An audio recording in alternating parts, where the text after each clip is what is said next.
జై శ్రీరామ్ అండి. ఇప్పుడు మనం భగవద్గీత 11వ అధ్యాయం విశ్వరూప సందర్శన యోగంలోని 14వ శ్లోకాన్ని నేర్చుకుందాం.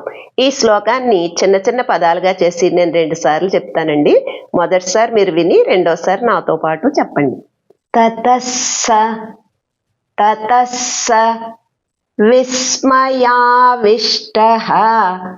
విస్మయావిష్టః హృష్టరోమా హృష్టరోమా ధనంజయః ధనంజయః ప్రణమ్య ప్రణమ్య శిరసా శిరసా దేవం దేవం కృతాంజలి కృతాంజలి రభాషత రభాషత.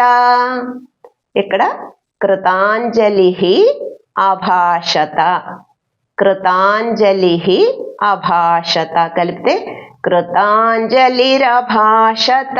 అవుతుంది. ఇప్పుడు మళ్ళీ తతస్స తతస్స విస్మయావిష్టః విస్మయావిష్టః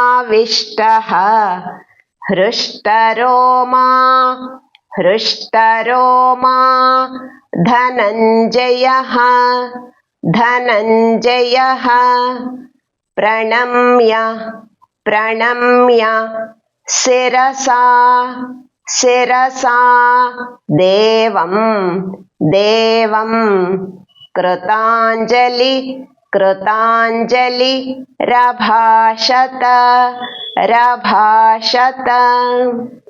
ఇప్పుడు ఈ శ్లోకాన్ని ఒక్కొక్క లైను నేను 2 సార్లు చెప్తానండి. మొదటిసారి మీరు విని రెండోసారి నాతో పాటు చెప్పండి.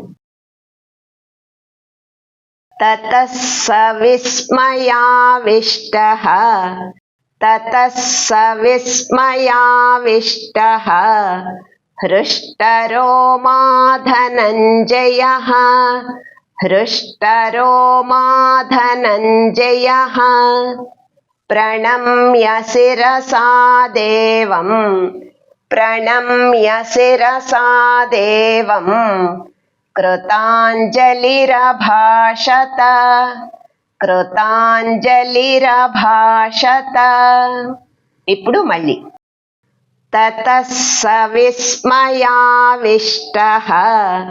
తతస్స విస్మయావిష్టః హృష్టరోమా ధనంజయః హృష్టరోమా ధనంజయః ప్రణమ్య శిరసా దేవం ప్రణమ్య శిరసా దేవం కృతాంజలిరభాషత కృతాంజలిరభాషత. ఇప్పుడు ఈ శ్లోకాన్ని నేను 3 సార్లు చెప్తానండి. మీరు కూడా నాతో పాటు చెప్పండి. తతస్స విస్మయావిష్టః హృష్టరోమా ధనంజయః ప్రణమ్య శిరసా దేవం కృతాంజలిరభాషత. తతస్స విస్మయావిష్టః హృష్టరోమా ధనంజయః ప్రణమ్య శిరసా దేవం కృతాంజలిరభాషత. తతస్స విస్మయావిష్టః హృష్టరోమా ధనంజయః ప్రణమ్య శిరసా దేవం కృతాంజలిరభాషత.